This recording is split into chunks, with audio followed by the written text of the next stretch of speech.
Até recentemente, muito pouco era estudado sobre a história da África, normalmente reduzida à antiguidade aos egípcios. Porém, o crescimento do interesse e importância desse continente jogou luzes sobre a esquecida África subsaariana. Cercados por florestas, savanas, montanhas, o mar e o deserto, e convivendo com uma rica fauna, esses africanos viviam em pequenos reinos, muito parecidos com as cidades-estado da antiguidade. Dominavam técnicas de agricultura, metalurgia e mineração.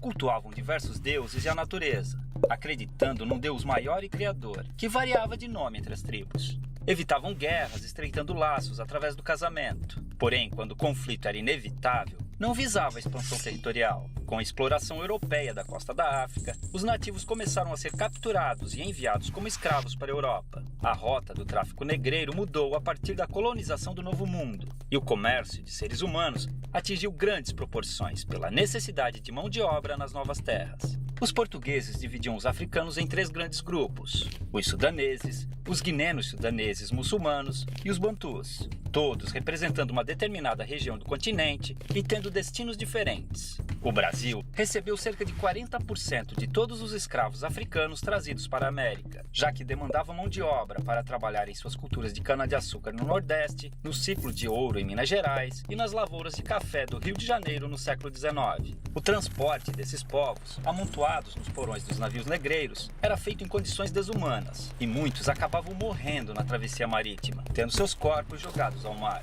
Já desembarcados, os escravos eram vendidos e conduzidos aos seus destinos nas fazendas, onde eram obrigados a trabalhar de sol a sol, com roupas e alimentação de péssima qualidade. Dormiam em habitações escuras e úmidas, as senzalas, e muitas vezes eram acorrentados para evitar fugas. Os castigos físicos eram comuns, e o mais usado era o açoite. Com o comércio constante de escravos, não havia preocupação em manter seu bem-estar, já que podiam ser facilmente substituídos por novos africanos, fazendo sua expectativa de vida no Brasil ser muito baixa. Eram proibidos de praticar sua religião e obrigados a adotar o catolicismo e a língua portuguesa.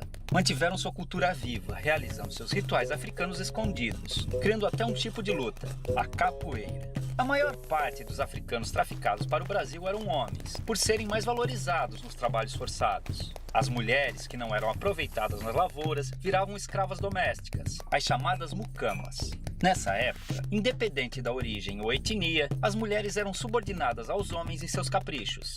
A mulher negra e escrava vivia a situação ainda mais degradante, sendo colocada como mero objeto sexual do homem branco. A miscigenação entre africanos, europeus e indígenas foi ponto-chave na constituição da população brasileira. As revoltas eram muito comuns nas fazendas, fazendo com que grupos de escravos organizados fugissem e formassem nas florestas os famosos quilombos, onde viviam em liberdade em comunidades similares às que existiam na África. Alguns escravos também conseguiram comprar sua liberdade adquirindo sua carta de alforria. Com o constante crescimento do sentimento abolicionista, o fim da escravidão era questão de tempo. Infelizmente, apesar de promover sua liberdade jurídica, a abolição não garantiu condições de vida dignas para os ex-escravos. A realidade que encontraram foi cruel, pois não possuíam moradia, condições econômicas ou assistência do Estado, fazendo muitos negros passarem por dificuldades após a liberdade.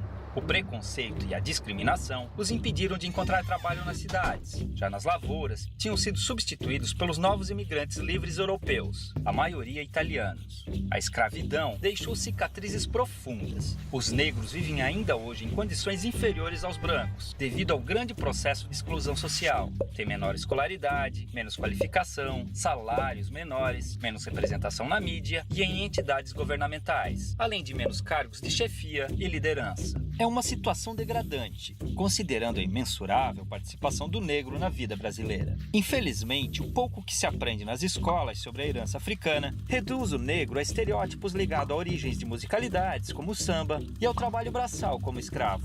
Esse pensamento induz muitas ideias erradas ou incompletas sobre as populações negras. Há muito mais sobre essa superfície. Os africanos foram, sobretudo, fonte de informação para os portugueses, que não tinham conhecimento sobre cultivo e exploração de produtos de regiões tropicais. Foi a tecnologia africana, com seu conhecimento agrícola aprimorado por milênios, além de suas técnicas de mineração, que tornou possíveis os principais ciclos econômicos do Brasil, como a cultura da cana-de-açúcar, a extração mineral e o cultivo do algodão e do café, gerando riqueza e transformando a geografia e a história do país, naquelas que conhecemos hoje. Estima-se que chegaram ao Brasil cerca de 5 milhões de africanos, entre os anos de 1500 e 1850, de um total de 6 milhões que deixaram forçados a África com destino ao país. É uma vergonha que ainda hoje seus descendentes passem por diversos tipos de privações e violências, em um país cuja colonização africana foi muito maior que a europeia. Felizmente, graças à luta do movimento negro, diversas injustiças históricas estão sendo corrigidas, vislumbrando um futuro de esperança, inclusão e igualdade para um povo que sangra, mas resiste.